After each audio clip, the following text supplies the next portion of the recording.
So let's talk about synthetics. I mean, the obvious thing is synthetics are not a complementary product. This is a competing product. And it's replacing real diamond demand, but it's almost like a parasite. It's living off of real diamond demand. It's like comparing this to that.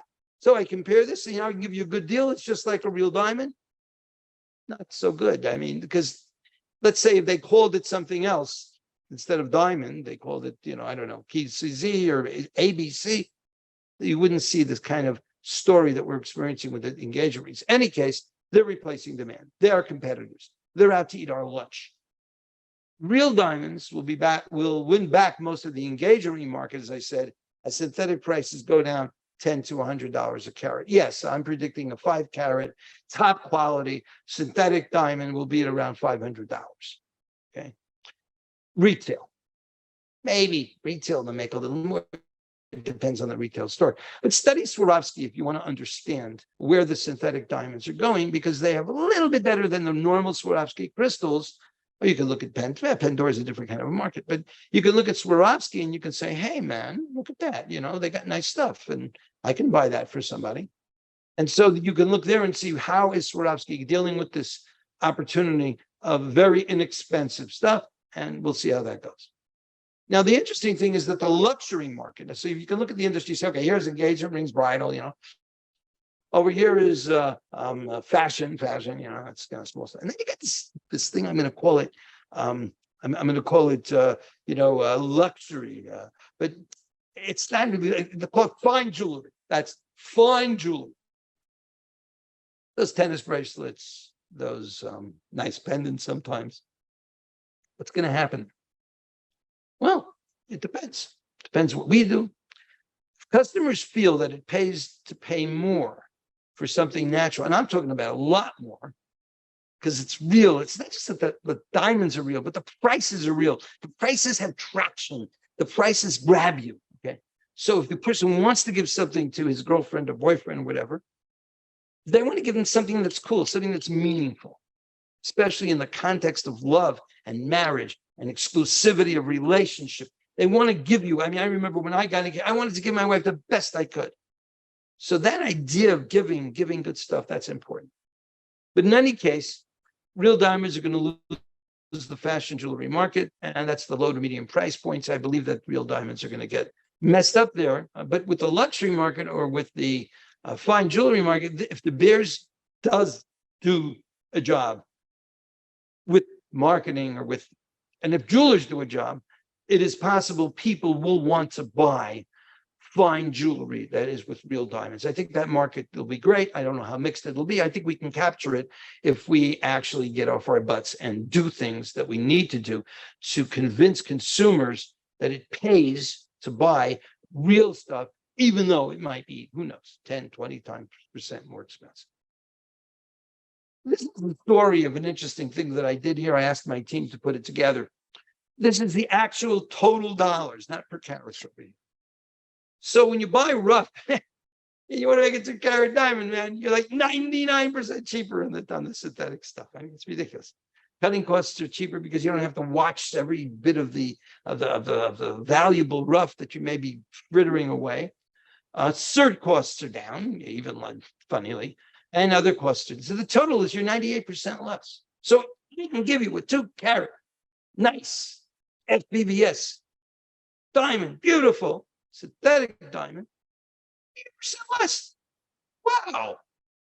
Now let's see what the rest of the story is over here. So I looked at the B2B price. I looked at the B2C price. And that gets kind of interesting. 89% less because there's a markup there, but the markup of real diamonds, 32%, but 498% markup right now. That's not going to last for long because of competition, but 498%.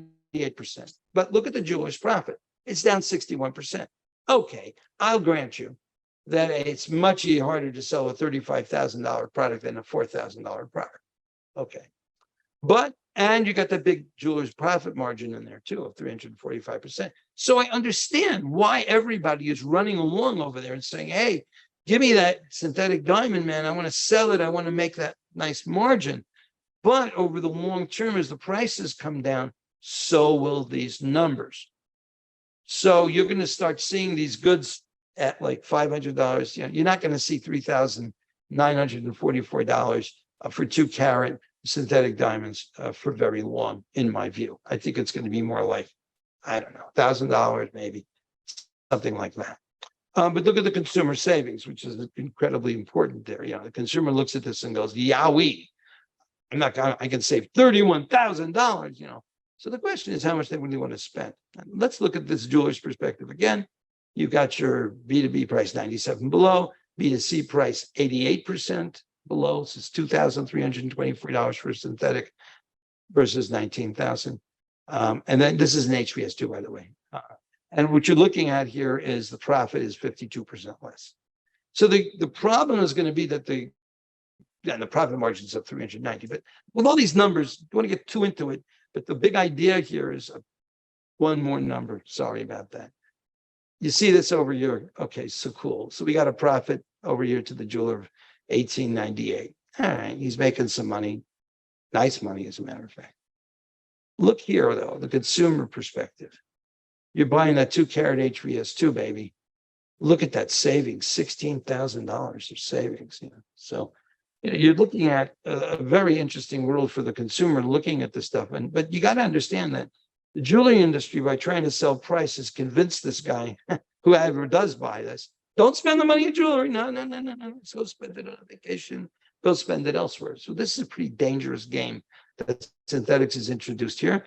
Again, I believe it's not going to be sustainable because of the cheapness of the synthetics, the lower prices. Sorry, we have all these charts after each other.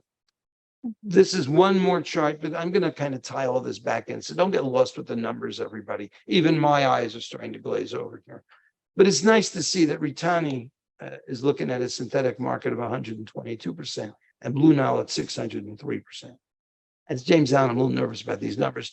De Beers, when they were selling synthetics, 276. So there are big profit margins to be had regarding synthetics, and this is why the business is doing so good. So let's see where we are. The big challenge over here in so many ways is that when a consumer buys this kind of a diamond, what's he going to do next? Are we convincing him that he shouldn't be buying diamonds? And I'll get into that a little deeper, but let me follow the slide.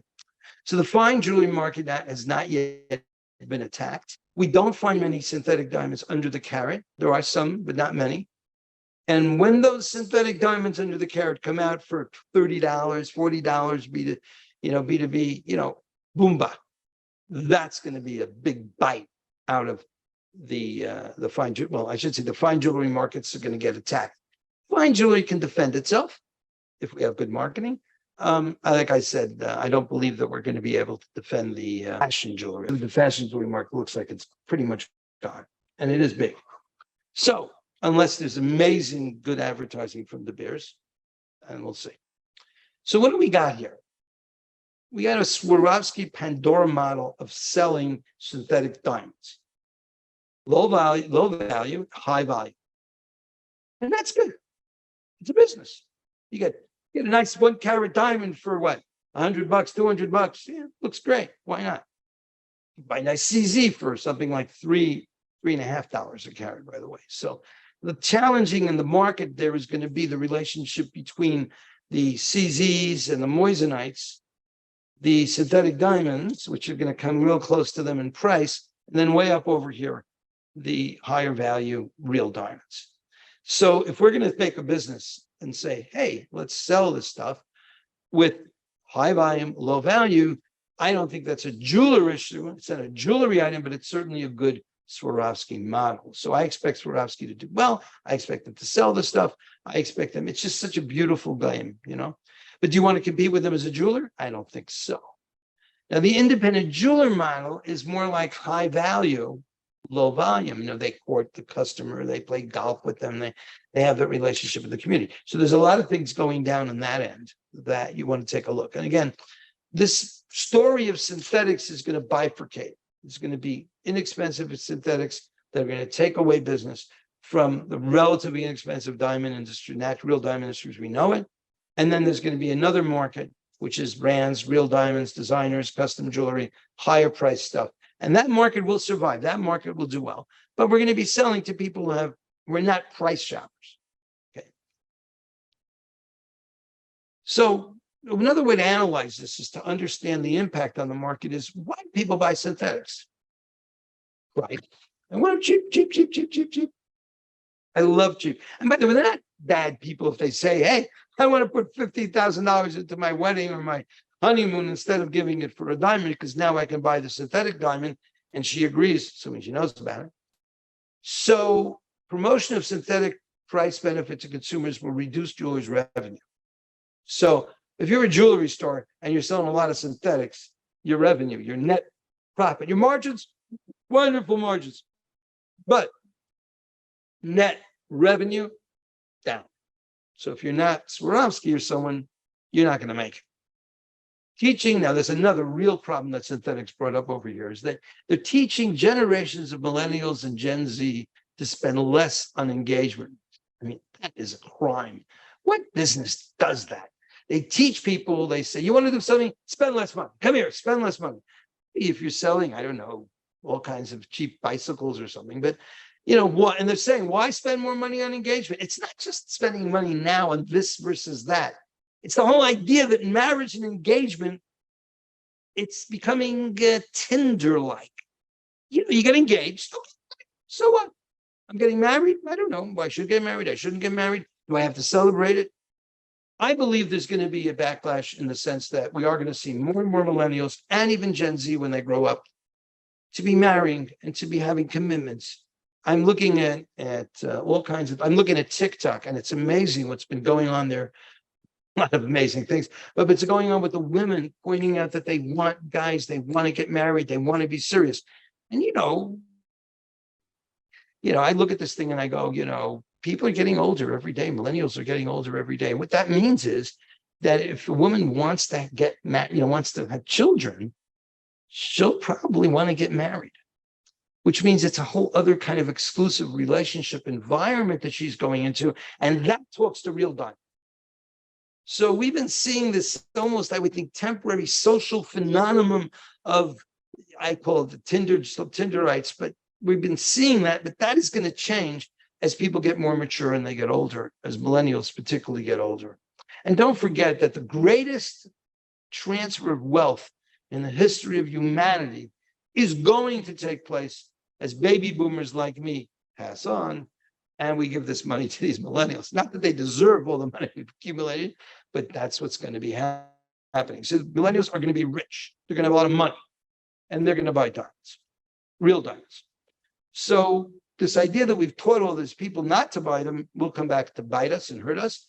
As long as synthetic prices go down to tens of dollars, $100 a carat, and as long as there are some money out there for millennials, I think we're going to be okay in terms of recovering from what is happening right now, which is not good. Any jeweler that tells their customers to spend less, not smart. So I'm saying that synthetic price will be so cheap that their net revenue, even at higher profit margins, will be insufficient for a jeweler's survival. And here's a quote: jewelers can't live off synthetics.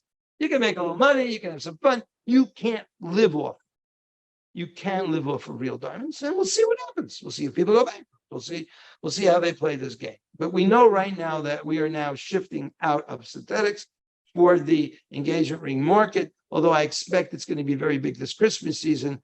But as they get very, very cheap and the competition among retailers takes on, and as you start seeing these nice 1 carat, 2 carat, 5 carat diamonds on Amazon or eBay or wherever, it's just not going to be the product that you're going to want to get engaged on.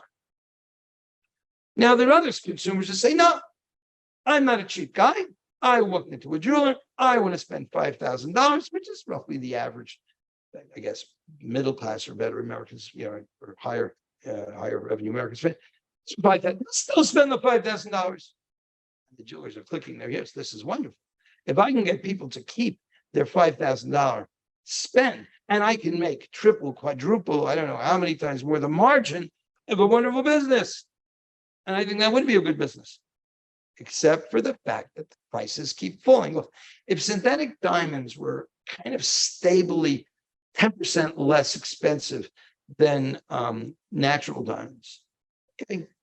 Maybe competing product, I guess that'd be all right. But the fact that they're going down to tens of dollars a carat, $100 a carat, that means that people are getting in and then they're buying it and they're going to spend the same money. But as the prices go down, what do you want the guy to do with the $5,000 he wants to spend on his girlfriend and his fiance? You want to give a 50 carat? Okay, maybe $100 a carat. 20 carat? That's what you want to get. That's what you're going to buy your wife, some big stone like that. Go buy her a CC array. So you're not going to spend $5,000 on synthetics for engagement. I think you're going to spend $5,000 for synthetics anyhow, anyway. I don't know how you can spend $5,000 on synthetics. Go spend $5,000 in cubic zirconia today. Go and figure moissanite, $80 a carat moissanite. So you want to spend $5,000 on moissanite? I don't know. But designers, people, they can find ways to add value.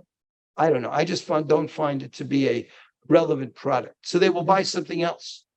We've taught the guy, you don't have to buy a natural diamond. We've taught him that. Now he's free.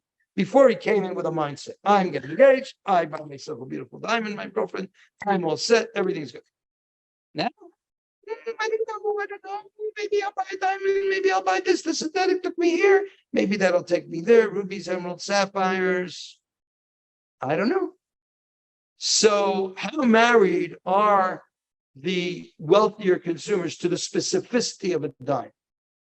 They were, but they could change. So the damage that synthetics or diamonds are doing to the real engagement ring market, it's not going to help synthetics in the long run because synthetics are going $100. So they won't buy them for engagement. But it is hurting the real diamond business. That's what we're seeing now. That's why I say short term, that's so short, medium. So synthetics are coming in, they're whacking us, they're hurting us, but they don't even benefit in the long run. It's just a short-term grab. To me, that's the definition of a bad product. I don't know what the Federal Trade Commission believes that all products are good and viable, and the consumer is best served with the largest basket of products, which I agree with, by the way. And if synthetic diamonds were sustainable at a price level, I would say, great, let's go, compete. But we're dealing here with a hit and run accident, okay? And basically, that's what we're going to see. And that's my definition of there's something like a public good, something that's good for everybody. This is like the first row at a wedding standing up when and everybody else has to stand up. It's a loss. So anyways, I don't like synthetics because of this, but this is why, one of the reasons, they're a hit and run on the engagement market. Wow, am I moving faster today? Well, let me stop for a minute. Before I go into the sanction business, I think we have like 98, lots of questions here. So let me take a few moments. How are we time-wise over here? Let's take a look over. Well, not that easy. I would like to stop this part of the discussion about the synthetics and go on to something much more difficult and complicated. But I don't want to forget about synthetics. So Joshua, are there any really good questions about synthetics that maybe I could just bang out one or two? Yeah, there were some questions creating a price list for synthetics. There was a suggestion here. Okay, so wait, let me take one at a time. I'll never do a price list for synthetics because the thing about the Rapaport price list is that people look at it and then they say, oh, that must be worth that much. And I can't put on a price on a synthetic diamond that is dropping like poop from a good. I'm ridiculous. I can't do that. I'm not going to justify any price for synthetics. Now, maybe when I start doing CZ, I'll do synthetics.